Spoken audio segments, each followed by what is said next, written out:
Eto yung tatlong steps paano gumawa ng mga AI videos. Tara, turuan kita. First step, punta ka sa ChatGPT at humingi ka ng mga trending ideas para sa video mo. At if nakahanap ka na kung anong gusto mong video, i-copy mo lang yung napili mo at isulat mo sa ChatGPT ito. Bigyan mo ako ng prompt para sa AI video ko at ito ang topic. Pagkatapos, i-copy mo lang yan.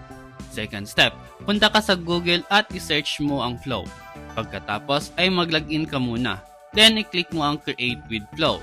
Then New Project. At dito mo ipipaste yung kinapi mo na prompt. At palitan mo lang yung image to video at iset mo sa ingredients.